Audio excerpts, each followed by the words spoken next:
Hi hello నమస్తే welcome to Suvarna media నేను మీ శ్యామ్. ఈరోజు మనం ప్రత్యేకంగా తీసుకోబోయే ఇంటర్వ్యూ వచ్చేటప్పటికి తెలంగాణ యొక్క చరిత్ర, అదేవిధంగా తెలంగాణ యొక్క గొప్పతనం గురించి, అదేవిధంగా తెలంగాణ యొక్క ఫార్మేషన్ డే ఏ విధంగా వచ్చింది అనే దాని గురించి కూడా ఈరోజు మనం తెలుసుకునే ప్రయత్నం అయితే చేద్దాం. ఈరోజు మనతో పాటు స్పెషల్ గెస్ట్ అయినటువంటి ఉస్మానియా యూనివర్సిటీ నుంచి అయితే మాత్రం తెలుగు ప్రొఫెసర్ అయినటువంటి కాసిం గారు ఈరోజు మనతో పాటు ఉన్నారు. ఆయన అడిగి తెలుసుకునే ప్రయత్నం అయితే చేద్దాం. నమస్తే సార్. నమస్తే. ఎలా ఉన్నారు సార్? ఫైన్. సరే, ఇక్కడ మన తెలంగాణలోకి వచ్చేటప్పటికి అంటే ఆంధ్ర తెలంగాణ విడిపోయిన సందర్భంగా ఇక్కడ వచ్చేటప్పటికి మనం ఏంటంటే తెలంగాణ ఫార్మేషన్ డే అని చెప్పనే విధంగా మనం జరుపుకోవడం జరుగుతుంది. అంటే ఎందుకని తెలంగాణ ప్రత్యేక తెలంగాణ కావాలని చెప్పని కోరుకున్నారు ప్రజలు? తెలంగాణ ప్రాంతం కనీసం ఒక 400 సంవత్సరాల చరిత్ర చూస్తే ఇది ఒక ప్రత్యేక అస్తిత్వం కలిగిన ప్రాంతం. అంటే మనకి కాకతీయులు పరిపాలించిన కాలంలో 13వ శతాబ్దం, ఆ తర్వాత ఈ ప్రాంతానికి ముస్లింలు పరిపాలనలోకి వచ్చారు, గోల్కొండ పరిపాలకులు, తర్వాత నిజాం సంబంధించినటువంటి పరిపాలకులు. ఇట్లా ఈ పరిపాలన మొత్తం చూసినప్పుడు ఎక్కువ మేరకి ఒక ప్రత్యేకమైన అస్తిత్వం కలిగి, ప్రత్యేకమైన ఆలోచన విధానం కలిగి ఇక్కడి ప్రాంతం నివసించింది అనేది అర్థమవుతుంది. అట్లే హైదరాబాద్ అనేది నిజాం పరిపాలించే ఈ కాలంలో హైదరాబాదు ఒక స్టేట్, అంటే ఒక దేశంగా ఇది మనకు కనిపిస్తుంది. అంటే ఒక దేశంగా కనిపించటము, అన్ని ఏదైతే మనకు ప్రాంతాలు సంస్థానాలు ఉన్నాయో అన్ని సంస్థానాల్లో ఇది కూడా ఒక సంస్థానంగా ఉంది. అయితే ప్రత్యేకంగా ఏమిటంటే ఒక దేశానికి ఉండవలసిన ఒక అస్తిత్వం నైజాం పరిపాలించిన కాలంలో కనిపిస్తుంది. అందుకోసమే ప్రజల ఆలోచనలు, సంస్కృతి, జీవన విధానము, వాళ్ళు పండించే పంటలు, వాళ్ళ సామూహిక ఉత్సవాలు, ఇవన్నీ కూడా ఒక కామనాలిటీ కనిపిస్తుంది ఈ ప్రాంతానికి. సరే, ఆ తర్వాత భారతదేశంలో జాతీయోద్యమం జరిగింది, బ్రిటిష్ వాళ్ళకి వ్యతిరేకంగా పోరాటం జరిగింది. ఆ పోరాటంలో ఎందరో త్యాగధనులు తమ రక్తతర్పణ చేసి దేశానికి స్వాతంత్రం తీసుకొచ్చారు. స్వాతంత్రం తీసుకొచ్చిన తర్వాత చాలా సంస్థానాలు అప్పటికే ఉన్నాయి కనుక దాదాపు 500కు పైగా సంస్థానాలు ఉన్నాయి. ఈ అన్ని సంస్థానాలు వాలంటరీగా ఇండియన్ యూనియన్లో కలిసిపోయాయి స్వాతంత్రం వచ్చిన తర్వాత. అయితే కొన్ని సంస్థానాలు కలవకుండా విడిగా ఉన్నాయి. అయితే ఆయా సంస్థానాలు విడిగా ఉండే హక్కును కూడా బ్రిటిష్ గవర్నమెంట్ గుర్తించింది. ఆ రోజు స్వాతంత్రం ఇచ్చే రోజుల్లోనే గుర్తించింది. ఫలితంగా హైదరాబాద్ సంస్థానం ఆ హక్కును ఉపయోగించుకొని ఇది ప్రత్యేకంగా ఉండింది. అంటే 47లో స్వాతంత్రం వస్తే 48 సెప్టెంబర్ 17వ తారీఖు రోజు, అంటే దాదాపు ఒక సంవత్సరం తర్వాతనే హైదరాబాద్ సంస్థానం ఇండియాలో విలీనమైంది. ఇండియాలో విలీనం కావడానికి కూడా ఇక్కడ జరిగిన పోరాటం ఉంది, చాలా పెద్ద పోరాటం జరిగింది. ఏ సంస్థానాలైనా సరే అవి వాలంటరీగా ఇండియన్ యూనియన్లో కలిశాయి, లేదంటే సర్దార్ వల్లభాయ్ పటేల్ హోమ్ మినిస్టర్గా, ఆనాడు నెహ్రూ ప్రధానమంత్రిగా బలవంతంగా కూడా కొన్నిటిని కలుపుకున్నారు, బెదిరించి కొన్నిటిని కలుపుకున్నారు. ఏదైనా ఇండియాలో కలిసిపోయాయి అన్నీ. అవును సార్. కానీ హైదరాబాద్ ప్రాంతంలో మాత్రం ఇక్కడ ప్రజా పోరాటం నడిచింది. నిజాంకు వ్యతిరేకంగా 1930 నుంచి మొదలు పెడితే 48 వరకు పోరాటం నడిచింది. అంటే దాదాపుగా ఒక 18 సంవత్సరాల పోరాటం నడిచింది. 48-50 వరకు జరిగింది. ఈ పోరాటం ఎందుకోసం జరిగిందంటే భూమి కోసం, భుక్తి కోసం, ఆత్మగౌరవం కోసం పోరాటం జరిగింది. పోరాటం చేసిన వాళ్ళు మధ్యతరగతి ప్రజలు కాదు. భారత జాతీయోద్యమంలో మధ్యతరగతి ప్రజలు పాల్గొన్నారు ఎక్కువ మేరకి. ఆ పై వర్గం వాళ్ళు నాయకత్వం వహించారు. కానీ తెలంగాణ పోరాటం అనేది ఇది కూలీలు, రైతులు, శ్రామిక వర్గం కలిసి చేసిన పోరాటం. ఆంధ్ర మహాసభ నాయకత్వంలో జరిగింది. సో కూలీలు, రైతులు అంటే పేదవాళ్ళు కనుక తెలంగాణ రైతాంగ పోరాటం అంటాం దీనికి ఉండే పేరే తెలంగాణ రైతాంగ సాయుధ పోరాటం అంటాం. సో రైతుల నాయకత్వంలో జరిగింది, రైతులు చేశారు కనుక. సో ఈ పోరాటానికి పర్టికులర్గా కొందరు ఒక నాయకుడు అంటూ లేడు. భారత జాతీయోద్యమం అనగానే మనకు గాంధీ పేరు చెప్పేస్తారు. సరే, అందులో భగత్ సింగ్ ఉన్నాడు, సుభాష్ చంద్రబోస్ ఉన్నాడు, చాలామంది విప్లవకారులు, అనేక రకాల పాయలుగా ఉద్యమం నడిచింది. కానీ గాంధీ పేరు ప్రధానంగా చెప్తాం మనం. భారతదేశ స్వాతంత్రోద్యమానికి నాయకుడు ఎవరు అంటే గాంధీ అంటాం. అట్లా తెలంగాణ ప్రాంతంలో జరిగిన సాయుధ రైతాంగ పోరాటానికి నాయకుడు ఎవరు అని అంటే ఎవరి పేరు చెప్పడానికి లేదు. రైతాంగ సాయుధ పోరాటం అంటున్నాను దాన్ని. పుచ్చిలపల్లి సుందరయ్య ఉన్నాడు, చంద్ర రాజేశ్వరరావు ఉన్నాడు, దేవులపల్లి వెంకటేశ్వరరావు ఉన్నాడు, చాలా భీమరెడ్డి నరసింహారెడ్డి ఉన్నారు, చాకలి ఐలమ్మ ఉన్నది, బందగి ఉన్నారు, మల్లు స్వరాజ్యం ఉన్నారు, అంటే చాలామంది ఉన్నారు. ఒక్కరు నాయకులు కాదు. సుద్దాల హనుమంతు ఉన్నాడు, బండి యాదగిరి ఉన్నాడు. అందుకే దీనికి రైతాంగ సాయుధ పోరాటం అని పేరు వచ్చింది. అంటే నైజాంకు వ్యతిరేకంగా జరిగిన ఈ పోరాటం నైజాము అనివార్యంగా ఇండియన్ యూనియన్లో కలిసిపోవడానికి ఒక ప్రాతిపాదికను ఏర్పాటు చేసింది. సరే, అనివార్యంగా ఇక్కడున్న భూస్వాములు, పైన హైదరాబాద్లో నైజాం ఉంటాడు, నిజాం మీర్ ఉస్మాన్ అలీ ఖాన్ హైదరాబాద్లో ఉంటాడు. కానీ గ్రామాల్లో ఉండే వాళ్ళందరూ అక్కడ వెలమ దొరలు, రెడ్డి దొరలు, ముస్లిం దొరలు ఉన్నారు. ఈ 3 రకాల కమ్యూనిటీలకు సంబంధించిన దొరలు ప్రజల్ని పీల్చిపిప్పి చేశారు, దోపిడీ చేశారు. దోపిడీ చేయటం మూలంగా ఆ దోపిడీ నుంచి విముక్తి కావడం కోసం ప్రజలు పోరాటం చేశారు.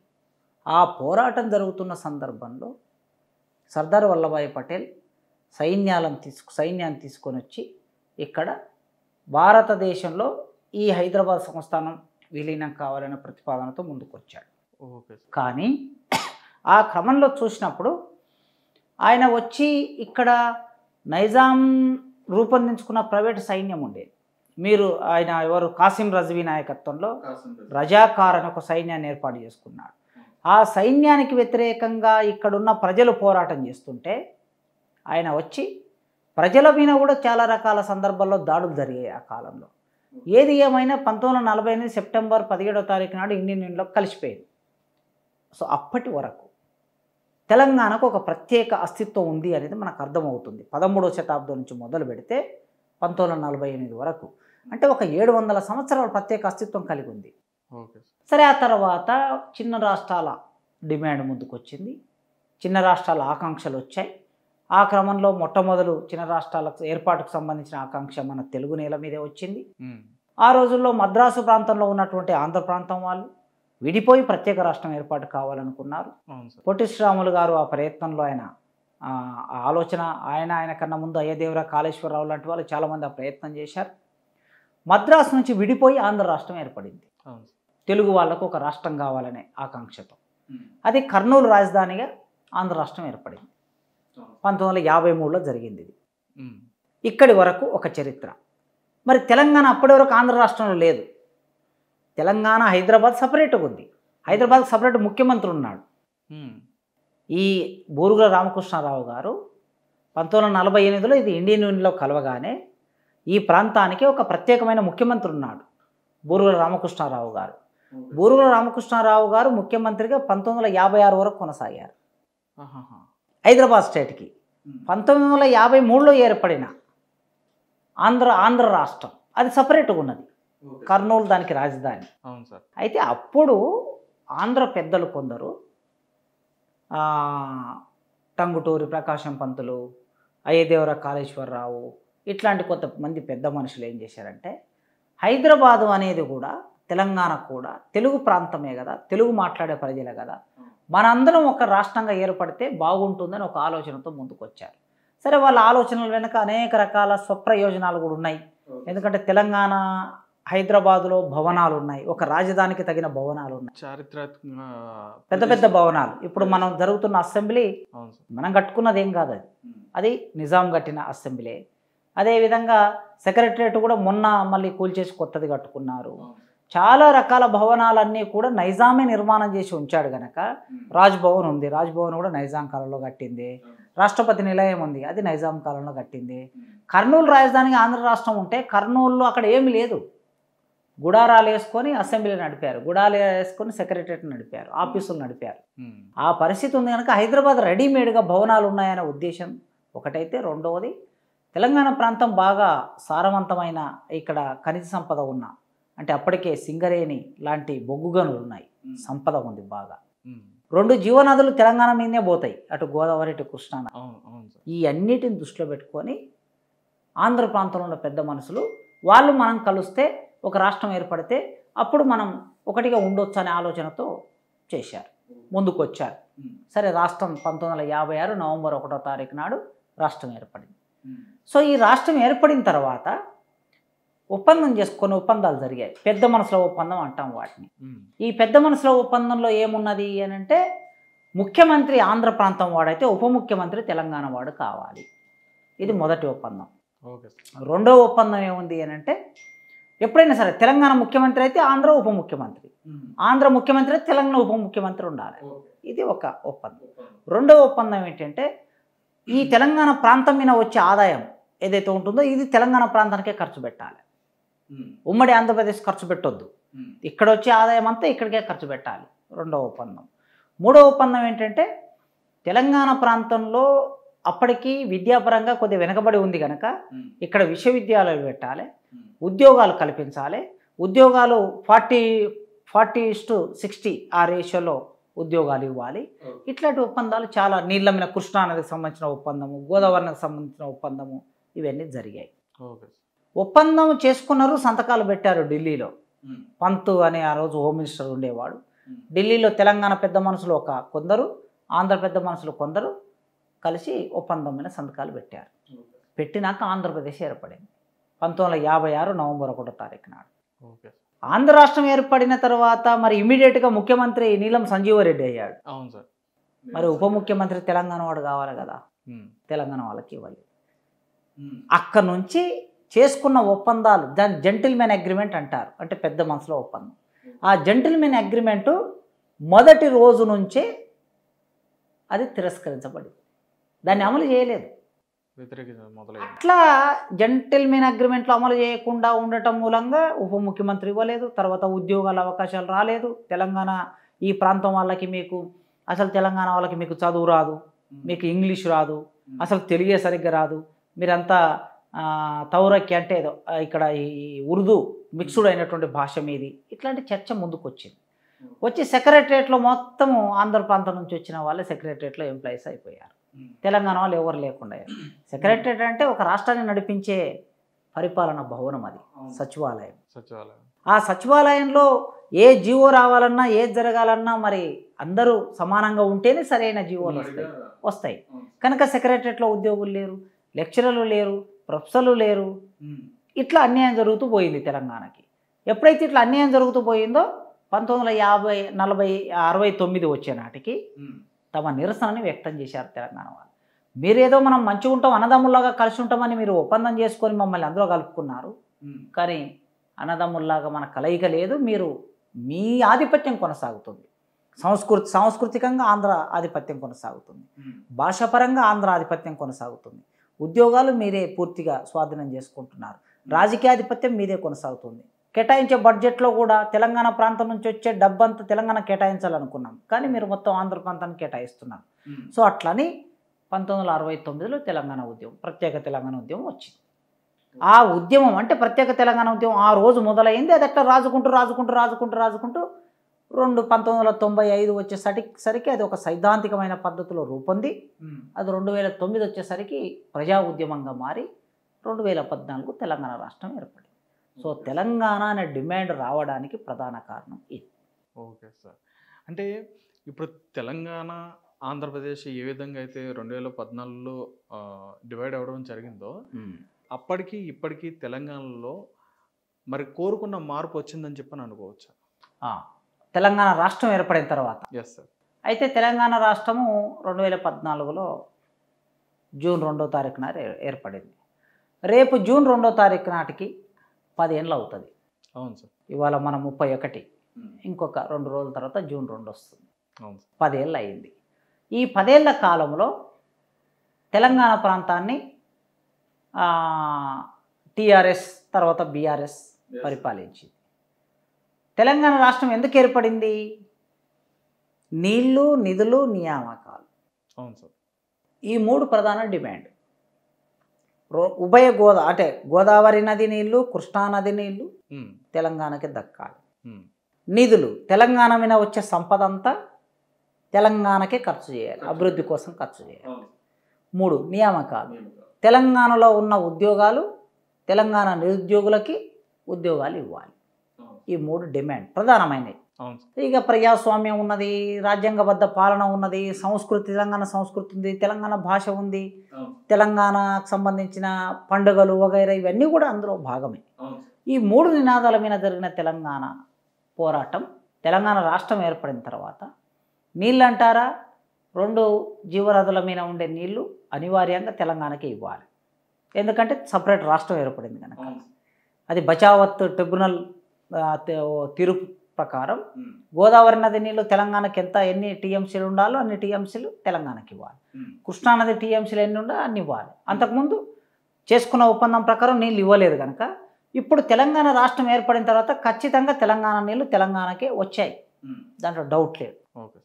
సరే, వాళ్ళు టీఆర్ఎస్ ప్రభుత్వం వాళ్ళు అనుకున్న పద్ధతిలో వాళ్ళ అభివృద్ధి నమూనా ప్రకారం నదుల మీద రిజర్వాయర్లు కట్టారు, తర్వాత కాళేశ్వరం లాంటి ప్రాజెక్టులు కట్టారు, ఆ నీళ్ళని తెలంగాణ ప్రాంతానికి ఇవ్వాలని ప్రయత్నం చేశారు.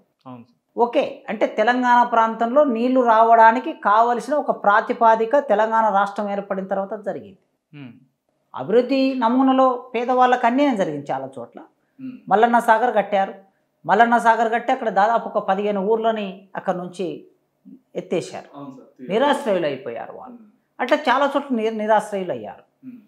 ఆ నిరాశ్రయులు అయినటువంటి సమస్య, ప్రజా సమస్య ఒకవైపు ఉండగా, రెండో విషయం ఏంటంటే తెలంగాణ నీళ్లు తెలంగాణకే దక్కాయి. తెలంగాణ నిధులకు సంబంధించిన చర్చ వచ్చినప్పుడు మరి తెలంగాణ రాష్ట్రం ఏర్పడ్డాక ఇక్కడ ప్రజలు కట్టే పన్నులు, ఇక్కడ వచ్చే ఉత్పత్తి మీద వచ్చే సంపద, డబ్బు, అదంతా తెలంగాణ కోసమే అభివృద్ధి చేశారా, తెలంగాణ కోసమే కేటాయించారని చూస్తే ఇప్పుడు ఇక్కడ ఒక ప్రాజెక్టు నిర్మాణం చేస్తున్నప్పుడు ఆ ప్రాజెక్టు కాంట్రాక్టర్ ఎవరికి ఇవ్వాలనే చర్చ కూడా ముందుకు వస్తుంది కొన్నిసార్లు. అవును సార్, అవును. తెలంగాణలో ఉండే ఒక వ్యాపారస్తుడికి లేదా తెలంగాణలో ఉండే కొద్ది మందికి ఇస్తే ఆ ప్రాజెక్టు అక్కడున్న వాళ్ళు అభివృద్ధి అవుతారని ఒక ఆలోచన. కానీ కొన్ని ప్రాజెక్టులు తెలంగాణ ప్రాంతం వాళ్ళకి వాటి కాంట్రాక్టులు దక్కలేదు, నిధులు కూడా ప్రజలకి సరైన పద్ధతిలో ఖర్చు పెట్టలేదు. అంటే సరైన పద్ధతి అంటే ఏమిటి? వ్యవసాయ రంగ అభివృద్ధి ప్రధానం, రెండోది పారిశ్రామిక అభివృద్ధి, మూడోది సేవారంగ అభివృద్ధి. ఈ మూడు ఇంటి నేపథ్యము విద్యారంగ అభివృద్ధి, వైద్య రంగం అభివృద్ధి, ఈ 5 రంగాల అభివృద్ధి అయితే ఆ సమాజం అభివృద్ధి అయినట్లు లెక్క. Okay sir. ఇక్కడ మొట్టమొదటి వ్యవసాయ రంగం తీసుకుంటే వ్యవసాయ రంగం మీద వచ్చిన డబ్బంతా ఖర్చు పెడితే ప్రజలు స్వయం సమృద్ధిగా పంటలు పండించుకొని ఆ పంటకి మద్దతు ధర, గిట్టుబాటు ధర, మద్దతు ధర వచ్చినప్పుడు ప్రజలు సంతోషంగా ఉండగలుగుతారు. కానీ ఇక్కడ చాలామంది రైతులు వరి పండించి, మక్క పండించి, రకరకాల పంటలు పండించిన తర్వాత ఆ పంటకి మద్దతు ధర లేక నష్టపోయిన సందర్భాలు కనిపిస్తాయి. రైతులు ఆత్మహత్యలు చేసుకున్న సందర్భాలు కూడా కనిపిస్తాయి. ఎందుకంటే ₹1,00,000 పెట్టుబడి ₹1,00,000 అవుతే గవర్నమెంట్ ఇచ్చేటటువంటిది రైతు బంధు పేరు మీద గవర్నమెంట్ ఎకరాకి ఒక ₹5,000 ఇస్తే, ఒక 5 ఎకరాలు ఉంటే 5 5 25,000 వస్తాయి. కానీ 5 ఎకరాలు సాగు చేయడానికి ₹1,00,000 ఖర్చు అవుతుంది. ₹1,00,000 ఖర్చు అయితే ఇంకొక ₹75,000 ఒక రైతు అప్పు తెచ్చి పంట పండిస్తాడు.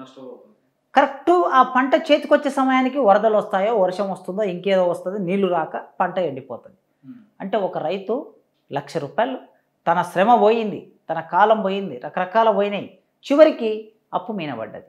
ఇట్లా చాలామంది రైతులు ఆత్మహత్యలు చేసుకున్నారు అప్పుల పాలై. కనుక వ్యవసాయ రంగాన్ని సరైన పద్ధతిలో ప్రజా దృష్టికోణంతో అభివృద్ధి చేయలేకపోయారు ఈ 10 ఏళ్ల కాలం. ఇక రెండోది పారిశ్రామిక రంగం. పారిశ్రామిక రంగం అంటే ఏం చెప్తున్నారు? అమెరికా పరిశ్రమ వచ్చింది, ఇంగ్లాండ్ పరిశ్రమ వచ్చింది, జర్మనీ పరిశ్రమ వచ్చింది, పరిశ్రమలు అన్నీ వచ్చి హైదరాబాద్లో ఒక పెద్ద ఇప్పుడు ఇండస్ట్రియల్ డిస్ట్రిక్ట్ ఏర్పడింది, ఇక్కడ పరిశ్రమలు పెట్టించాం మేము, కొన్ని లక్షల మందికి ఉద్యోగాలు కల్పించామని చెప్తున్నారు. అయితే హైదరాబాదులో ఏర్పడిన లేదా పెట్టిన కంపెనీలలో తెలంగాణ వాళ్ళు ఎంతమంది ఉద్యోగులు ఉన్నారని లెక్క బయటికి తీయాలి. హైదరాబాద్లో పెట్టిన ఉన్నారు, అయితే చాలా తక్కువ శాతం. ఎక్కడెక్కడి నుంచో మధ్యప్రదేశ్ నుంచి వచ్చిన వాళ్ళు ఉన్నారు, ఉత్తరప్రదేశ్ నుంచి వచ్చిన వాళ్ళు ఉన్నారు, ఢిల్లీ నుంచి వచ్చిన వాళ్ళు, పంజాబ్ నుంచి వచ్చిన వాళ్ళు ఉన్నారు, అన్ని ప్రాంతాల నుంచి వచ్చిన, తమిళనాడు నుంచి వచ్చిన వాళ్ళు ఉన్నారు. సేమ్ టైం విదేశాల నుంచి వచ్చినటువంటి వాళ్ళు కూడా కొందరు ఉంటారు ఇక్కడ కంపెనీలో. మన వాళ్ళు విదేశాలకు పోయినట్లు విదేశాల నుంచి కూడా ఇక్కడికి వస్తారు కదా. కనుక ప్రైవేటు కంపెనీల్లో వచ్చిన ఉపాధి అది మొత్తం తెలంగాణ ప్రజలకు ఉపయోగపడాలి. మొత్తం తెలంగాణ నిరుద్యోగులకు ఉపయోగపడాలంటే ఏం చేయాలి? పారిశ్రామిక అభివృద్ధి నమూనాలో ప్రభుత్వ కంపెనీలని ఏర్పాటు చేయాలి. ప్రభుత్వ రంగ కంపెనీలు, ఇవన్నీ మల్టీనేషనల్ కంపెనీలు. ఇవాళ ఉంటాయి, రేపు పోతాయి. వానికి అవసరం ఉన్నన్నాళ్ళు ఇక్కడ ఉంటాడు, తర్వాత వాని అవసరం తిన్నాక వెళ్ళిపోతాడు. ఇప్పుడు చాలామంది ఇప్పుడు సాఫ్ట్వేర్లో ఉద్యోగాలు పోతున్నాయి, రోజు పేపర్లో చూస్తున్నాం మనం. ఎందుకు ఇస్తూ వచ్చింది? కంపెనీలు మూసేసుకుంటున్నారు వాళ్ళు. వాళ్ళకు ఉండే దేశవ్యాప్తంగా ప్రపంచవ్యాప్తంగా ఉండే బ్రాంచీలను కొన్నిటిని మూసేసుకుంటున్నారు. అవును. అదే ప్రభుత్వమే ఒక పరిశ్రమ ఓపెన్ చేస్తే ప్రభుత్వం నడుపుతుంది, తన బాధ్యత. తెలంగాణ ఉద్యమ కాలంలో ఇక్కడ మూతబడిన పరిశ్రమలన్నిటినీ ఓపెన్ చేస్తామనేది ఆనాడు హామీ, ఉద్యమ నాయకత్వం. అజంజాయి మిల్లు వరంగల్లో ఉంది, పెద్ద మిల్లు, వేలాది మంది కార్మికులు పనిచేసేవాళ్ళు. అది అప్పుడు మూతపడేశారు. మరి దాన్ని మళ్ళీ ఓపెన్ చేస్తామన్నారు, ఓపెన్ చేయలే. బోధన షుగర్ ఫ్యాక్టరీ ఉంది, 1000 మంది పనిచేస్తారు. 1000 మంది పనిచేయడమే కాకుండా దాని కింద అనుబంధంగా కొన్ని లక్షల మంది రైతులు ఆధారపడి ఉంటారు. షుగర్ ఫ్యాక్టరీ అంటే పత్తి పండి, ఇది చెరుకు పండించడం. చెరుకు పండించడం ఒక రైతు తన దగ్గరనే ఒక ఫ్యాక్టరీ ఉంటే నేరుగా అక్కడికి తీసుకొస్తాడు. అంటే తనకి ఖర్చు తగ్గిపోతుంది. సో ఆ విధంగా కొన్ని లక్షల మంది రైతులు బాగుపడతారు ఒక షుగర్ ఫ్యాక్టరీ ఓపెన్ చేస్తే. ఓపెన్ చేశారా? చేయలే. హైదరాబాద్లో డిబిఆర్ మిల్స్, మనం ట్యాంక్ బండ్ కింద ఉంటుంది డిబిఆర్ మిల్స్ అనేది, గవర్నమెంట్ సంస్థ. అది ఓపెన్ చేశారా? చేయలే. హెచ్ఎంటి గవర్నమెంట్ సంస్థ, ఓపెన్ చేశారా? చేయలే. బీడిఎల్ మందుల కంపెనీ ఓపెన్ చేశారా? ఇట్లా చెప్పుకుంటూ పోతే మీకు కొన్ని 1000 కంపెనీలు మూతపడ్డాయి. ఎందుకని అవి ఓపెన్ చేయట్లేదు అనుకోవచ్చు సార్? అయితే ప్రభుత్వం అభివృద్ధి నమూనాలో ప్రైవేటు వ్యక్తులకి కంపెనీలు అప్పచెప్పడమే పని. వీళ్ళ అభివృద్ధి నమూనా పెట్టుబడిదారులది కదా. అవును సార్. దేశాన్ని పరిపాలిస్తున్న వాళ్ళ అభివృద్ధి నమూనానైనా, రాష్ట్రాన్ని పరిపాలించే వాళ్ళ అభివృద్ధి నమూనైనా ఏమిటి వీళ్ళ అభివృద్ధి నమూనా అంటే పెట్టుబడిదారులకు అవకాశం ఇవ్వడం. ఇప్పుడు ఇప్పుడు మనం వాచ్ పెట్టుకుంటాం. హెచ్ఎంటి వాచ్ అనేది మనం ఒక 30-40 ఏళ్ళ కిందట చూస్తే అది పెళ్ళి అయిన కొత్తలో పెళ్లి పిల్లవాడికి అరణంగా హెచ్ఎంటి వాచ్ పెట్టేవాళ్ళు. వాచ్ పెట్టినంటే బాగా ధనవంతులు అని ఆ రోజుల్లో. ఓకే, అది గవర్నమెంట్ది.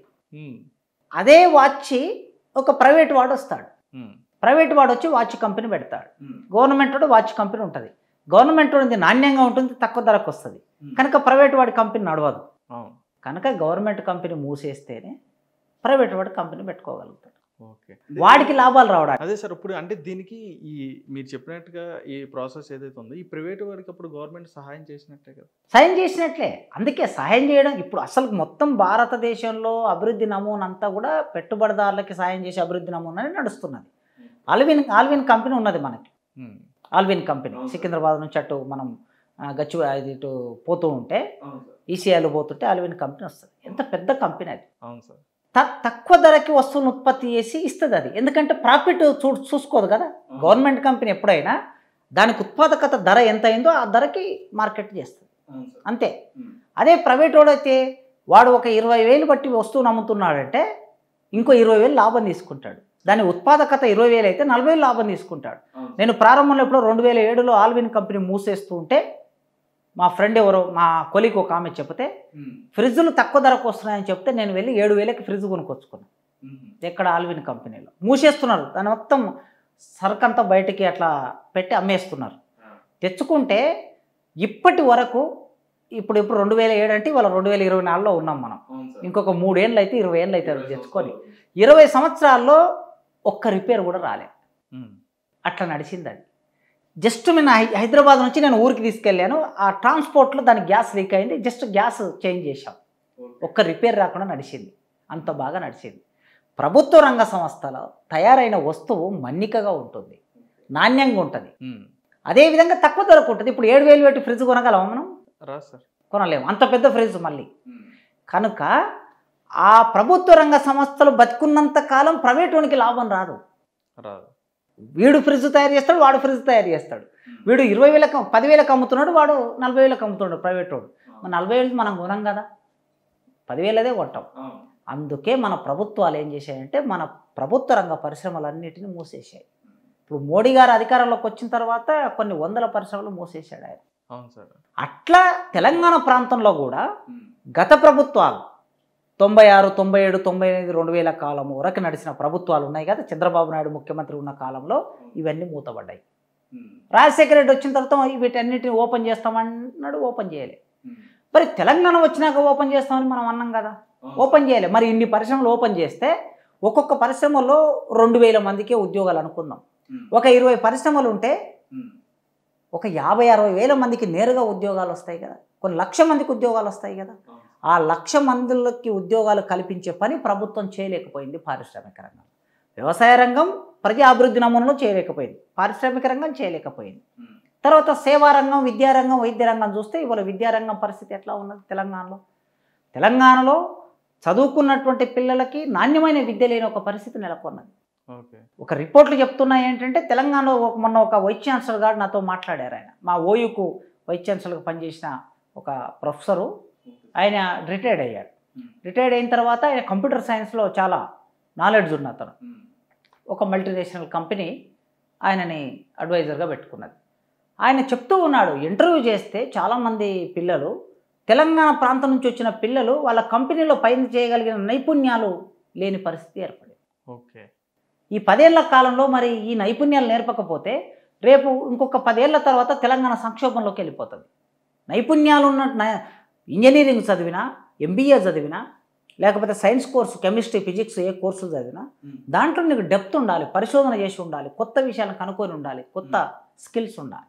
అవి లేవు. ఎందుకు లేవు అని అంటే ఇక్కడ బోధన సరిగ్గా జరగలేదు. కేవలం పట్టాలు ఇస్తున్నాం, మనం డిగ్రీ పట్ట చేతికిచ్చి పంపిస్తున్నాం. బోధన సరిగ్గా ఎందుకు జరగలే అంటే బోధించే వాళ్ళు లేరు. అదే సార్, అంటే డివైడ్ అయిన తర్వాత మరి ఇక్కడ ఈ ప్రాంతం నుంచే మరి ఉపాధ్యాయులని వాళ్ళని రిక్రూట్మెంట్ ఇవ్వడం కానీ ఇట్లాంటివి జరిగినాయి కదా సార్? మరి చేయలేదు. అదే చెప్తున్నా నేను. ఒక ఉస్మానియా యూనివర్సిటీలో 2012లో రిక్రూట్మెంట్ జరిగింది. 12-13 కాలంలో ఒక 170 మంది ప్రొఫెసర్లని ఫిల్ చేశారు ఓయూలో. 2014 రాష్ట్రం ఏర్పడి 2023 వరకు మొన్న ఎన్నికలు జరిగి ఈనాటి వరకు ఇంకా రిక్రూట్మెంట్ లేదు. 10 ఏళ్ల కాలంలో ఒక రిక్రూట్మెంట్ లేకపోతే ఎంతమంది రిటైర్డ్ అవుతారు? అవును సార్, 173 మంది రిక్రూట్ అయితే ఎప్పుడో 2013లో తెలంగాణ రాకముందు రిటైర్డ్ అయిన వాళ్ళు 200 మంది ఉన్నారు. 200 మంది రిటైర్డ్ అయ్యారు సీనియర్ ప్రొఫెసర్లు. అవును సార్. రిక్రూట్ అయిన వాళ్ళు జూనియర్ అసిస్టెంట్ ప్రొఫెసర్లు. అవును సార్. 170. అంటే రిక్రూట్ అయిన వాళ్ళకి 2 ఎక్కువ మంది రిటైర్డ్ అయినప్పుడు మరి కొత్త వాళ్ళని ఫిల్ చేయాలి కదా. ఫిల్ చేస్తే కదా పాఠాలు చెప్పేది. ఉస్మానియా యూనివర్సిటీ 100 years కంప్లీట్ చేసుకున్న ఉస్మానియా యూనివర్సిటీ, ఇక్కడనే టీచింగ్ స్టాఫ్ లేకపోతే 1200 మంది టీచింగ్, 1268 మంది ఉండాలి ఓయూలో ప్రొఫెసర్లు. ఇప్పుడు 350, 340 ఉన్నారు. చూడండి ఎన్ని ఖాళీలు ఉన్నాయి. 900 ఖాళీలు ఉన్నాయి. ఇవాళకి 900 ఖాళీలు ఉన్నాయి. నేను యూనివర్సిటీలో ప్రొఫెసర్గా నేను చెప్తూ ఉన్నా. లాస్ట్ మంత్ శాలరీ బిల్లు చేసేటప్పుడు మా ప్రీ ఆడిట్ వాళ్ళు ఎంతమందికి శాలరీ బిల్లు చేశారంటే నేను లాస్ట్ మంత్ అడిగితే 350 మందికి చేశామని చెప్పారు. మళ్ళీ ఈ మధ్యన 10 మంది రిటైర్డ్ అయ్యారు. ఎవ్రీ మంత్ 4, 5, 10 మంది రిటైర్డ్ అవుతూ ఉంటారు. ఒక్క ఉస్మానియా యూనివర్సిటీ, ఇంత పెద్ద ఉస్మానియా యూనివర్సిటీ, ప్రపంచ ప్రఖ్యాతి కలిగిన ఉస్మానియా యూనివర్సిటీ పరిస్థితి ఇట్లుంటే పాలమూరు యూనివర్సిటీ ఉంటుంది. పాలమూరు యూనివర్సిటీలో 10 మంది పర్మనెంట్ ప్రొఫెసర్లు ఉన్నారు. అంత పెద్ద ఆ యూనివర్సిటీలో 10 మంది పర్మనెంట్. తర్వాత తెలంగాణ యూనివర్సిటీ ఉన్నారు, ఎక్కడ నిజామాబాద్లో ఉంది. తెలంగాణ యూనివర్సిటీలో కూడా 70 మంది రిక్రూట్మెంట్ చేశారు ఎప్పుడో 2007లో. 2007లో కొద్దిమంది, తర్వాత 12లో కొద్దిమందిని చేశారు. వాళ్ళు చాలామంది రిటైర్డ్ అయిపోయారు. అక్కడ కూడా ఇప్పుడు 50కి వచ్చింది. ఇక్కడ మహాత్మా గాంధీ యూనివర్సిటీ ఉంది నల్గొండలో. మహాత్మా గాంధీ యూనివర్సిటీలో కూడా 10 మంది 15 మంది ఉంటారు రెగ్యులర్ ప్రొఫెసర్లు. మిగతాంతా కాంట్రాక్ట్ బేస్ మీద నడిపిస్తున్నారు. కొన్ని చోట్ల ఉస్మానియా యూనివర్సిటీలో, మిగతా యూనివర్సిటీలో కూడా కొన్ని డిపార్ట్మెంట్లకి హెడ్స్ లేరు. ఎందుకు లేరంటే పర్మనెంట్ ప్రొఫెసర్ లేరు కనుక హెడ్ లేడు. కాంట్రాక్ట్ బేస్ మీద లేకపోతే పార్ట్ టైం బేస్ మీద దాదాపు 1000 మంది పనిచేస్తున్నారు. అవుట్సోర్సింగ్ ఇచ్చేస్తున్నారు. అవుట్సోర్సింగ్ పనిచేస్తున్నారు.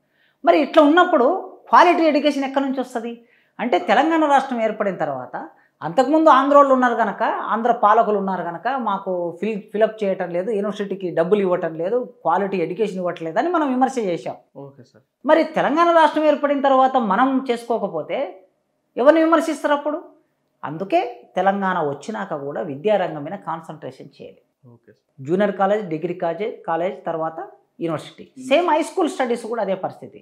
ఇప్పుడు చాలా సర్వేలు చెప్తున్నాయి ఏంటంటే పిల్లలకి 8th class, 9th class, 10th class పిల్లలకి ఎక్కాలు రావటం లేదని చెప్తున్నారు. అవును సార్, టేబుల్స్ రావట్లేదని చెప్తున్నారు.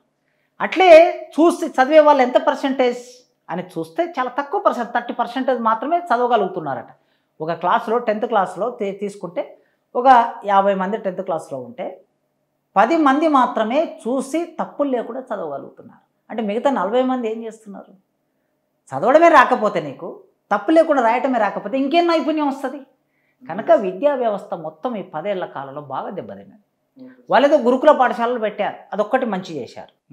ఈ 10 సంవత్సరాల కాలంలో గురుకుల పాఠశాలలు అదే 130, 140 ఉండేవి, ఇప్పుడు 1000 అయినాయి. అవి 1000 గురుకుల పాఠశాలలు తీసుకొచ్చారు. ఓకే, గురుకుల పాఠశాలలు తీసుకొచ్చారు, బాగుంది. మరి గురుకుల పాఠశాలలో చెప్పడానికి కూడా టీచర్లు అవసరం కదా. అంటే దీనికి సెంట్రల్ నుంచి ఏమైనా కనెక్టివిటీ ఉంటుందా సార్ ఇప్పుడు గురుకులాలకు వచ్చేటప్పటికి? సెంట్రల్ నుంచి ఏమాత్రం ఉండదు, మొత్తం స్టేట్ బడ్జెటే ఇస్తారు. స్టేటే ఉంటుంది సార్. స్టేట్ నుంచే బడ్జెట్ కేటాయిస్తారు. ఓకే. సో అక్కడ కూడా రిక్రూట్మెంట్ చేయలేకపోయారు. గురుకుల పాఠశాలకి, గురుకుల కాలేజీకి సొంత బిల్డింగ్ లేవు ఇప్పటికీ. ఓకే. ఇంజనీరింగ్ కాలేజీలు పెట్టారు కదా, ప్రైవేట్ ఇంజనీరింగ్ కాలేజీలు. వాళ్ళకి అడ్మిషన్ రాకపోతే ఆ బిల్డింగ్లు కట్టుకున్నారు వాళ్ళు ఆ రోజుల్లో. అడ్మిషన్ లేక మూసేసుకున్నారు. బిల్డింగ్ ఖాళీ ఉంది. ఆ ఖాళీ ఉన్న బిల్డింగ్లు ఎవరివి? ఈ అధికార పార్టీ ఎమ్మెల్యేలై. ఓహో. బిల్డింగ్ ఖాళీ ఉండడం ఎందుకు అని చెప్పి గురుకుల పాఠశాల పెట్టి దాన్ని తీసుకెళ్ళి అందులో రెంటు, ఎమ్మెల్యేకు రెంట్ వస్తుంది. ఎమ్మెల్యేకు రెంట్ ఇచ్చే బదులు నీవే బిల్డింగ్ కట్టొచ్చుగా, ఎప్పటికి పడి ఉంటుంది కదా బిల్డింగ్, ఇన్ఫ్రాస్ట్రక్చర్ డెవలప్ చేయొచ్చుగా. ఇప్పుడు మీరు ఎమ్మెల్యే క్యాంప్ ఆఫీసులు కట్టుకున్నారు తెలంగాణలో, ఇప్పుడు జిల్లా కలెక్టరేట్లు కడుతున్నారు 33 జిల్లాలకి, ఎస్పీ ఆఫీసులు కడుతున్నారు. మరి ఇవన్నీ కట్టుకున్నారు కదా, అసెంబ్లీ ఇది మన సెక్రటరేట్ కట్టుకున్నారు. తర్వాత అదేది క్యాంప్, అది ఇంతకుముందు ఇప్పుడు ప్రజాభవన్ అది చేశారు, ఇంతకుముందు కేసీఆర్ ఉన్నటువంటి బిల్డింగు అది కట్టుకున్నారు. మరి ఇవన్నీ కట్టుకున్న వాళ్ళు పిల్లలకి చదువుకోవడానికి గురుకుల పాఠశాలలో మీరు పెట్టిన స్కూల్లే కదా, చదువుకోవడానికి బిల్డింగ్లు ఎందుకు కట్టలేకపోయారు? ఒక 10 కోట్లు ఇస్తే బిల్డింగ్ వస్తుందిగా, కట్టలే. అందుకోసం విద్యారంగం మీద పెట్టవలసిన దృష్టి పెట్టలేదు 10 ఏళ్ల కాలంలో. అదేవిధంగా చూస్తే వైద్య రంగం, తెలంగాణ ప్రజలకి ఎక్కువగా డబ్బు దేనికి ఖర్చు అవుతుందంటే విద్య కోసం, వైద్యం కోసమే ఖర్చు అవుతుంది ఎక్కువ డబ్బు. వాళ్ళు సంపాదించుకున్న సంపాదనలో సంవత్సరానికి సగటున ఓ 2 లక్షలు సంపాదిస్తే ఒక కుటుంబం, దిగువ మధ్యతరగతి కుటుంబం ఒక 2 లక్షలు సంపాదిస్తే, ఈ 2 లక్షల రూపాయలలో 1,00,000 రూపాయలకు పైగా విద్యారంగానికి కేటాయిస్తున్నారు. 2 పిల్లలు ఉన్నారనుకోండి, ఒక కుటుంబం, భార్య భర్త 2 పిల్లలు, 2 లక్షలు సంపాదిస్తారు సంవత్సరానికి అనుకుందాం. వాళ్ళు 2 లక్షలు సంపాదిస్తే 2 పిల్లల్ని స్కూల్లో చేర్పిస్తే మినిమం ఏ మామూలు స్కూల్లో చేర్పించినా 50,000 ఉంది కదా సంవత్సరానికి. ఉంది సార్, ఉంది. 10 నెలల స్కూల్ నడిస్తే నెలకి 10,000 కట్టినా 1,00,000 రూపాయలు అవుతుంది. కనుక ఇది పరిస్థితి. అంటే వాళ్ళు సంపాదించే 2 లక్షల్లో పిల్లల ఫీజుకే 1,00,000 రూపాయలు పోతుంది. వాళ్ళకి ఏమైనా అనారోగ్యం పాలైతే మళ్ళీ మిగతా 1,00,000 పోతుంది. మరి వాళ్ళ సంపాదించే సంపాదన అంతా కూడా 2 రంగాలకు పోతుంది, ఒకటి విద్య, వైద్యం. కుటుంబంలో తల్లిదండ్రులు ఎవరైనా బాగలేకపోతే, అనారోగ్యం పాలైతే, ఒకప్పుడు 50 ఏళ్ళ కిందటైతే 60 ఏళ్ళు 50 ఏళ్ళు దాటితే సరే ముసలోళ్ళు చచ్చిపోతారులే, ఏం చేస్తాం ఇప్పుడు మనం అనుకునేవాళ్ళు. ఎందుకంటే హాస్పిటల్ చూపించుకునే కెపాసిటీ లేదు, హాస్పిటల్ కూడా లేవు ఆ రోజులు అట్లా. కానీ వాళ్ళ 80 ఏళ్ళు వృద్ధాప్యం అంటే 80 ఏళ్ళు ప్రమాణ రేటు పెరిగింది. పెరగటం మూలంగా ఏంటంటే తల్లిదండ్రులకి ఏమైనా ఇబ్బంది అయినా, పిల్లలకి ఇబ్బంది అయినా, ఎవరికి ఇబ్బంది అయినా భూములు అమ్మి, బంగారం అమ్మి హాస్పిటల్లో చూపిస్తున్నారు. తాకట్టు పెట్టుకునేనా తీసుకొద్దాం. అవును సార్. అంటే ప్రజలు సంపాదించే డబ్బు అంతా ప్రైవేట్ హాస్పిటల్స్ నువ్వు గవర్నమెంట్ హాస్పిటల్ కట్టాలి కదా. ప్రతి మండలానికి ఒక 50 పడకల హాస్పిటల్ కడితే అక్కడ ఒక 10 మంది డాక్టర్లను పెడితే, మండలం అన్నప్పుడు ఒక 20 గ్రామాలు ఉంటే 20 గ్రామాల ప్రజలు మండలంలోకి వచ్చి గవర్నమెంట్ హాస్పిటల్లో చూపించుకుంటారు, ఏ ఖర్చు ఉండదు. రిక్రూట్మెంట్ కూడా జరుగుతుంది. అది జరుగుతుంది. నర్సులు కావాలి, అటెండర్లు కావాలి, తర్వాత డాక్టర్లు కావాలి, ఇన్ని రకాల పద్ధతుల్లో రిక్రూట్మెంట్ జరుగుతుంది. చేయలేకపోయారు వైద్యం. సో అట్లా వ్యవసాయ రంగం, పారిశ్రామిక రంగం, విద్యారంగం, వైద్య రంగం, ఈ 4 మౌలిక రంగాలు ఒక రకంగా ఇక్కడ చూస్తే ఈ మౌలిక రంగాలను ఈ 10 ఏళ్లలో అభివృద్ధి చేయలేకపోయారు.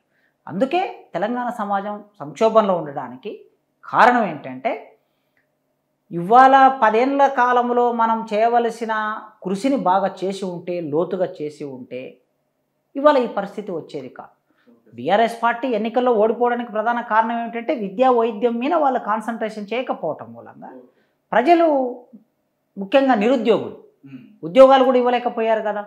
1,91,000 ఉద్యోగాలు మేము ఇస్తామని చెప్పి అసెంబ్లీలో ప్రకటించారు. మొదటి అసెంబ్లీలో ఎవరు? ఈటల రాజేందర్, అప్పుడు ఆర్థిక శాఖ మంత్రి, ఆయన ప్రకటించాడు 1,91,000 ఖాళీలు ఉన్నాయి, మేము వెంటనే ఇక్కడ 6 నెలల కాలంలో, సంవత్సర కాలంలో భర్తీ చేస్తాం అన్నాడు ఆయన.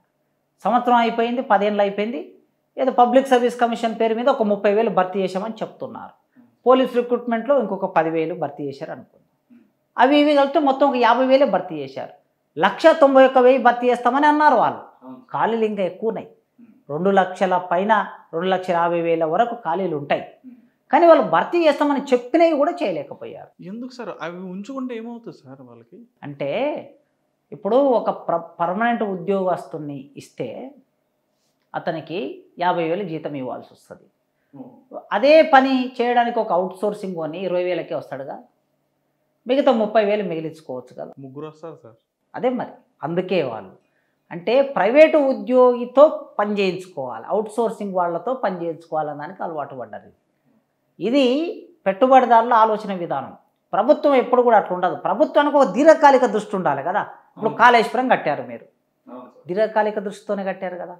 100 సంవత్సరాలకి ఇవి నాగార్జున సాగర్ కట్టి 70 ఏళ్ళు అయిపోతే 70 ఏళ్ళ తర్వాత కూడా నాగార్జున సాగర్ నీళ్లు మనకు ఉపయోగపడుతున్నాయి కదా. అంటే అట్లా దూరదృష్టి ఉంటుంది. ఆ దూరదృష్టి ఉద్యోగాల విషయంలో కూడా ఉండాలి కదా. ఒక ఉద్యోగి 20 ఏళ్ళ వయసున్నోని మనం ఉద్యోగంలోకి తీసుకుంటే 60 ఏళ్ళ వరకు పనిచేస్తే 40 సంవత్సరాల ఆ మనిషికి సంబంధించిన మొత్తం జ్ఞానం అంతా సమాజానికి ఉపయోగపడుతుంది. అవుట్ సోర్సింగ్ కూడా ఏముంటుంది, వాడికి నీకేమన్నా తప్పు చేసానికి ఏమైనా చర్య తీసుకుంటావు వాడి మీద?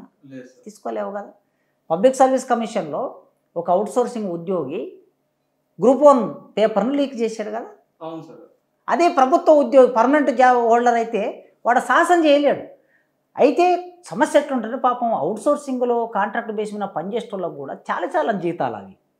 అదే పర్మనెంట్ వాడికైతే ఒక స్కేల్ ఉంటుంది, ప్రతి సంవత్సరానికి ఇంక్రిమెంట్ ఉంటుంది, ఒక 5 ఏళ్ళు దాటగానే పిఆర్సీ ఉంటుంది, జీతం పెరుగుతుంది, గౌరవం ఉంటుంది సమాజంలో. గవర్నమెంట్ ఉద్యోగాన్ని బ్యాంకోడు లోన్ ఇస్తాడు, ఓ ఇల్లు కట్టుకోవచ్చు, పర్సనల్ లోన్ తెచ్చుకోవచ్చు, గోల్డ్ లోన్ తెచ్చుకోవచ్చు. ఇన్ని సౌకర్యాలు ఉంటాయి కనుక గవర్నమెంట్ ఉద్యోగి కొద్దిగా ఒళ్ళు దగ్గర పెట్టుకుని పనిచేస్తాడు. అవుట్ సోర్సింగ్ కూడా పాపం 20,000తో వాడు 20,000 అంటే హైదరాబాద్లో ఎట్లా బతుకుతారు? హైదరాబాద్ లాంటి చోట నువ్వెక్కడ రెంట్ తీసుకోవాలంటే మినిమం 10,000 రెంట్ ఉంటుంది. అందుకే ప్రభుత్వం అనేది అవుట్ సోర్సింగ్తో కాంట్రాక్ట్ పేరుతో తాత్కాలికంగా నడిపేయొచ్చు అనే భావన కలిగి ఉంది కదా, అది తప్పు. పర్మనెంట్ ఉద్యోగాలను ఫిలప్ చేయాలనే భావన ఈ ప్రభుత్వాలకు లేదు. దానివల్లే సమస్య వచ్చింది.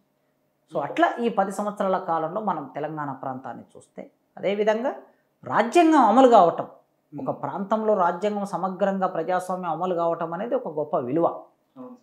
తెలంగాణ ప్రాంతంలో ఆ రోజు దాదాపు ఒక 20 ఏళ్ళు కోస్తా ఆంధ్ర ముఖ్యమంత్రులకు వ్యతిరేకంగా చంద్రబాబు నాయుడు, రాజశేఖర్ రెడ్డి, కిరణ్ కుమార్ రెడ్డి, రోషయ్య వీళ్ళందరికీ వ్యతిరేకంగా పోరాటం చేసింది తెలంగాణ ప్రాంతం హక్కుల కోసం. ఇక్కడ తెలంగాణలో ఎన్కౌంటర్లు జరిగేవి, గ్రామాల్లో పిల్లల్ని పట్టుకొని యూత్ను పట్టుకొని నక్సలైట్ల పేరు మీద ఎన్కౌంటర్లు చేశారు. సభలు పెట్టుకునే అవకాశం ఉండేది కాదు, అసెంబ్లీలోనే మాట్లాడే పరిస్థితి లేదు. యనమల రామకృష్ణుడు ఆయన స్పీకర్గా ఉన్న రోజుల్లో అసెంబ్లీలో తెలంగాణని మాట్లాడితే తెలంగాణని మాట్లాడొద్దు మీరు అని రూలింగ్ ఇచ్చాడు. అంటే తెలంగాణని ఒక మాటనే మాట్లాడకుండా అసెంబ్లీలోనే రూలింగ్ ఇచ్చే ఒక పరిస్థితి ఉండేది. మరి అదంతా పోవాలని కదా మనం తెలంగాణ తెచ్చుకున్నది. తెలంగాణ వచ్చింది, వచ్చిన తర్వాత ఇందిరా పార్క్ దగ్గర ధర్నాలు చేయొద్దు అంటారు తెలంగాణ వచ్చినాక. మరి తెలంగాణ కోసం ఇందిరా పార్క్ దగ్గర ధర్నాలు జరిగినాయి. ఆర్ట్స్ కాలేజ్ ముందు కార్యక్రమాలు ధర్నాలు జరగొద్దు అంటారు. తెలంగాణ కోసం ఆర్ట్స్ కాలేజీ ఉద్యమ క్షేత్రంగా పనిచేసింది కదా. 3 లక్షల మందితో 2010 జనవరి 3వ తారీఖు నాడు పెద్ద సభ చేసి ఒక తెలంగాణ సమాజానికి ఒక చైతన్యాన్ని ఇచ్చిన ప్రాంతం ఆర్ట్స్ కాలేజ్. సుందరయ్య విజ్ఞాన కేంద్రం బాగులింగంపల్లిలో సభలు పెట్టుకునేది ఒక సంప్రదాయం. ఎన్ని రోజుల నుంచి 34 ఏళ్ళ నుంచి జరుగుతుంది అక్కడ. దానికి తాళం వేసి సభలు పెట్టుకోకుండా ఎవరైనా సరే మీరు ఇందులో సభలు పెట్టుకోవద్దని తాళం వేసేసారు. తెలంగాణ వచ్చినాక చాలా ప్రాణత్యాగాలు కూడా చేశారు. అంతకుముందు ఎన్నడూ ఈ పరిస్థితి లేదు. సో మాట్లాడితే ప్రభుత్వం ఎక్కడ కూలిపోతుందో, ప్రభుత్వానికి ఎక్కడ వ్యతిరేకత వస్తుందో ప్రజల్లో అని చెప్పేసి మాట్లాడకుండా చేశారు, ప్రజాస్వామ్యం లేకుండా చేశారు. నేను తెలంగాణ ఉద్యమంలో పనిచేశాను 20 ఏళ్ళుగా, 1995 నుంచి 2014 వరకు పనిచేశాను. అందులో స్టూడెంట్గా, స్టూడెంట్ లీడర్గా, ప్రొఫెసర్గా, ఓ రచయితగా పనిచేశాను. పనిచేసిన తర్వాత తెలంగాణ రాకముందు ఆనాడు ముఖ్యమంత్రులు, ఆనాటి ప్రభుత్వం నా మీద కేసులు పెట్టింది కానీ నన్ను జైలుకు పంపించలే. ఏదో రాజశేఖర రెడ్డి ఒక 1 నెల రోజులు జైలుకు పంపించాడు అప్పుడు 2006లో. కానీ తెలంగాణ వచ్చిన తర్వాత తెలంగాణ ఉద్యమంలో పాల్గొన్న నన్ను నా మీద కేసు పెట్టి జైలుకు పంపించారు చాలామంది. నేనే కాదు, తెలంగాణ ప్రాంతంలో ఒక విమలక్కను జైలుకు పంపించారు తెలంగాణ వచ్చినాక. ఎందుకు జరుగుతుంది ఇది? విద్యార్థి సంఘం నాయకులు జైలుకు పంపించారు, తెలంగాణ విద్యార్థి వేదిక నాయకులు జైలుకు పంపించారు. సార్ అసలు ఇప్పుడు దీనికోసం పోరాడిన వాళ్ళు వీళ్ళంతా కూడా అసలు ఇప్పుడు వాళ్ళు ఎక్కడ ఉన్నారని అనుకోవాలి సార్? అంటే వాళ్ళ గుర్తింపు, వాళ్ళు కోరుకున్న గుర్తింపు దక్కిందని చెప్పని అనుకోవచ్చా? గుర్తింపు అని అంటే తెలంగాణ సమాజంలో ప్రజలు పోరాటాలు చేస్తారు, త్యాగం చేస్తారు, కానీ గుర్తింపును నోచుకోరు. ఎందుకంటే ఇది సామూహిక ఉద్యమం, మనందరి కోసం చేశామనుకుంటారు. కానీ గుర్తింపు కావాలనుకున్న వాళ్ళు, ప్రయోజనం పొందాలనుకున్న వాళ్ళు చాలా మొదటి నుంచే ఒక పథకం ప్రకారం పనిచేస్తారు. ఆ పథకం ప్రకారం పనిచేసిన వాళ్ళు గుర్తింపులు వచ్చాయి. ఇప్పుడు ఎమ్మెల్యేలు అయ్యారు కదా, ఎంపీలు అయ్యారు, ఎమ్మెల్యేలు అయ్యారు, మంత్రులు అయ్యారు, కార్పొరేషన్ చైర్మన్లు అయ్యారు, బుగ్గకారులు వచ్చాయి, ప్రోటోకాల్ వచ్చింది, సెక్యూరిటీ వచ్చింది, అన్నీ వచ్చాయి కదా. డబ్బులు సంపాదించుకున్నారు. ఇప్పుడు రేవంత్ రెడ్డి అంటున్నారు, మీరు ఇన్ని కోట్లు సంపాదించుకున్నారు, 1000 కోట్లు సంపాదించుకున్నారు, వాటి బయటకు తీస్తా అంటుంటే ఎంత తీస్తారో చూద్దాం మనం భవిష్యత్తులో. ఎందుకంటే రేవంత్ రెడ్డి ఇప్పుడే వచ్చాడు కదా, ఇంకా 5 ఏళ్ల సమయం ఉంది ఆయనకు. ఉన్నాయి, ఎట్లా తీస్తారో చూద్దాం. అంటే అన్నీ, అంటే ఉద్యమం పేరు మీద ఉద్యమంలో లేనటువంటి వాళ్ళు కూడా ప్రయోజనం పొందారు. ఇప్పుడు దానం నాగేందర్ ఉన్నాడు. ఆ రోజులో ఉద్యమం చేస్తే మా విద్యార్థులను కొట్టిండు ఆయన, దానం నాగేందర్. శ్రీనివాస్ గౌడ్ ఉన్నాడు, శ్రీనివాస్ యాదవ్ ఉన్నాడు. ఆనాడు తెలుగుదేశం పార్టీలో ఉండేవాడు. మా విద్యార్థులు ఉద్యమం చేస్తే అసలు ఎవరైనా తెలంగాణ అంటే చంపేస్తానని చెప్పేసి ఆయన తుపాకీ తీసుకొని బయటకు వచ్చాడు.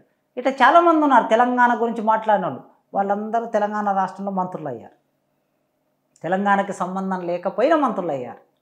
తెలంగాణ ఉద్యమంలో భాగంగా ఉన్న వాళ్ళు కూడా కొందరు ప్రయోజనాలు పొందారు. కానీ నిజాయితీగా పనిచేసిన వాళ్ళు చాలామంది ఆస్తులు పోగొట్టుకున్నారు, చదువులు పోగొట్టుకున్నారు, కేసులు అనుభవించారు, జైళ్ళకు వెళ్ళారు, నిర్బంధం విధించుకున్నారు, ఉద్యోగాలు కోల్పోయారు. వాళ్ళు మాత్రం తెలంగాణ రాష్ట్రంలో ఏ ప్రయోజనాలు పొందలేదు. ప్రాణాలు 1300 మంది బిడ్డలు ప్రాణాలు పోయినాయి. ఆ తల్లిదండ్రుల కుటుంబాలకి పూర్తి స్థాయిలో కుటుంబాలకు న్యాయం జరగలేదు. కళాకారులు ఒక 20 ఏళ్ళు తమ కుటుంబాన్ని వదిలేసి తెలంగాణ వ్యాప్తంగా తిరిగి చైతన్యం చేశారు కళాకారులు. మరి కళాకారులకు ఏదో ఒక 500 మంది కళాకారులకు ఉద్యోగాలు ఇచ్చారు, అది కూడా తాత్కాలికమైంది. పర్మనెంట్ ఉద్యోగాలు ఇవ్వచ్చుగా. నువ్వు ఒకసారి ఎమ్మెల్యే అయితే, నువ్వు ఎమ్మెల్యేకి ఇప్పుడు ఓడిపోయినాక కూడా నీకు పెన్షన్, జీవితాంతం పెన్షన్ వస్తుంది. నీ జీవితానికి సరిపోయేంత ఆస్తి కూడబెట్టుకున్నావు 10 ఏళ్లలో ఒక ఎమ్మెల్యే.